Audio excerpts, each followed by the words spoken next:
buenas tardes mis hermanos, Dios les bendiga, un excelente día, esperando que se encuentren bien. Y bueno, pues esperando que no vayan a faltar al aniversario, acuérdense, yo quiero exhortarles en ello mis hermanos, es muy importante, no se pierda esta fiesta tan importante, amén. Y bueno, vamos a continuar en el tema mis hermanos. Hemos estado viendo en relación a la oración y habíamos estado escudriñando la importancia de presentar nuestras peticiones delante de Dios, de poder buscar hacer siempre todas las cosas en intimidad para con nuestro Dios. Y prácticamente, hablando de intimidad mis hermanos, es necesario que recordemos que Dios conoce nuestros pensamientos, conoce nuestro corazón, conoce todo lo que nosotros en un momento dado guardamos, porque la palabra de Dios, recuerde que es una espada de doble filo, la cual conoce los pensamientos y las intenciones del corazón, mis hermanos. Y en relación a ese punto y hablando de la oración, yo quiero que veamos ahorita una cita, mis hermanos, antes de ir nuevamente a Mateo, allí en el libro de Lucas, capítulo 18, en el versículo 9, dice aquí la palabra de nuestro Señor: parábola del fariseo y el publicano. Vemos aquí, mis hermanos, dice: a unos que confiaban en sí mismos como justos y menospreciaban a los otros, dijo también esta parábola. Dos hombres subieron al templo a orar. Uno era fariseo y el otro publicano. El fariseo, puesto en pie, oraba consigo mismo de esta manera: Dios, te doy gracias porque no soy como los otros hombres, ladrones, injustos, adúlteros, ni aun como este publicano. Ayuno 2 veces a la semana, doy diezmos de todo lo que gano. Mas el publicano, estando lejos, no quería ni aun alzar los ojos al cielo, sino que se golpeaba el pecho diciendo: Dios, sé propicio a mí, pecador.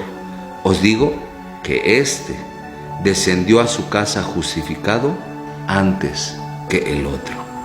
Porque cualquiera que se enaltece será humillado, y el que se humilla será enaltecido. Amén. Vemos aquí, mis hermanos, aquí la palabra nos enseña, mi hermano, que este hombre, el cual era fariseo, mi hermano, oraba en pie en las sinagogas. Y habíamos visto en el libro de Mateo que no busquemos nuestra propia justicia. Este oraba de pie y se comparaba con los demás, mi hermano. Él se justificaba a sí mismo en relación a sus hechos, ya no tanto en los principios de la palabra, sino en sus propios hechos. Él buscaba su propia justicia. Dice la palabra, mis hermanos, aquí que este descendió justificado después que el que se había humillado.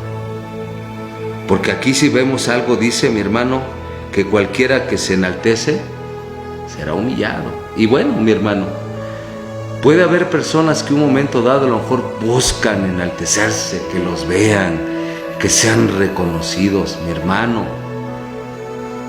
va a ser humillado, porque el que se enaltece será humillado. Pero no es humillarlo para hacerlo, para destruirlo, no.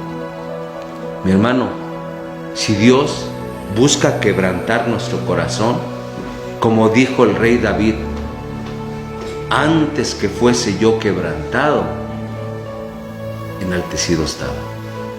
Mi hermano, qué importante es verdaderamente que dejemos que Dios trabaje en nuestras vidas, que Dios trabaje en nuestro corazón. Yo quiero leerle esta reflexión, mi hermano, de esta parábola, porque es importante, mis hermanos, que nosotros busquemos verdaderamente en intimidad, con un corazón rendido, con un corazón verdaderamente sincero a nuestro Dios, como nos enseña esta parábola. El fariseo se creía muy justo. Una persona que se considera muy justa piensa que lo que es debido a sus propios esfuerzos no está consistente de la naturaleza pecaminosa dentro de ella, de su propia indignidad y de su constante necesidad de la ayuda, la misericordia y la gracia de Dios. Él piensa, mi hermano, que en un momento dado su manera de vivir es lo que le justifica. Pero vemos aquí, mi hermano, que a causa de sus actos excepcionales de compasión y bondad exterior, siente que no necesita la gracia de Dios. Pero sí, mi hermano, él pensaba que porque diezmaba, ayunaba y se comparaba mejor a los demás, pensaba que no necesitaba de la gracia de Dios. Por el contrario, el publicano, recaudador de impuestos, estaba profundamente consciente de su pecado y su culpa, y en genuino arrepentimiento se volvió del pecado a Dios, pidiendo perdón y misericordia. Él tipifica el verdadero Hijo de Dios. Qué importante es, mis hermanos, que reconozcamos nuestro pecado, nuestra condición delante de Dios, y sepamos que necesitamos su misericordia, que Él sea propicio en nuestras vidas. Y esto aquí en Mateo 6, mis hermanos, como habíamos estado viendo, en el verso 5 dice: y cuando ores no seas como los hipócritas, porque ellos aman el orar en pie en las sinagogas. Aquí vemos el ejemplo, mi hermano, de este fariseo. Por eso nuestro Señor Jesús dice allí en el versículo 6: mas tú, cuando ores, entra en tu aposento y cerrada la puerta, ora a tu Padre que está en secreto, y tu Padre que ve en lo secreto te recompensará en público. Mi hermano, qué importante es que nosotros podamos verdaderamente entrar en intimidad con nuestro Dios. Que no busquemos una vez más, a lo mejor dirá mi hermano que es repetitiva esta cápsula, pero mi hermano, es importante porque mucha gente, mi hermano, a veces buscamos ser reconocidos, que la gente nos vea. A veces buscamos los puestos más importantes para que la gente los vea. Pero no, mi hermano, a veces el puesto más importante es aquel que se hace en secreto. Escuchaba yo la historia de un hombre, mi hermano, que daba una visión que tuvo, como un sueño que tuvo, mi hermano, que él estaba en el cielo y estaba la repartición de coronas. Y que en un momento dado, mi hermano, empezaron a repartir las coronas, pero él veía una corona llena de perlas, de piedras preciosas, hermosa. Y él, como era un líder de un movimiento muy, muy importante y grande de mucha gente, él decía: esa corona es para mí. Lo pensaba dentro de sí.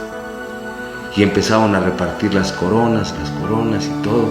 Y al final de cuentas quedaban 2 coronas. Esa y otra un poco más sencilla. Pero también quedaba él y una viejita humilde, y a la hora de cuando repartieron la corona, se la dieron a la ancianita, esa corona grande. Y él empezó a reclamar que por qué le daban la corona a ella, pues él era el líder, era un líder muy importante. Y el ángel que repartía las coronas le dijo: lo que pasa, que toda esa fama, todo eso, esos reconocimientos, tu posición que tienes, lo tienes gracias a esta viejecita. Porque ella, cada que tú subes a predicar, está de rodillas orando por ti en lo secreto. De ella es la corona. Vemos ahí la importancia, mis hermanos, de que no busquemos el reconocimiento de los hombres, sino el reconocimiento de parte de Dios. Yo le invito a que usted reflexione en eso, mi hermano, y que la paz de nuestro Señor siga con usted. Bendiciones. Amén.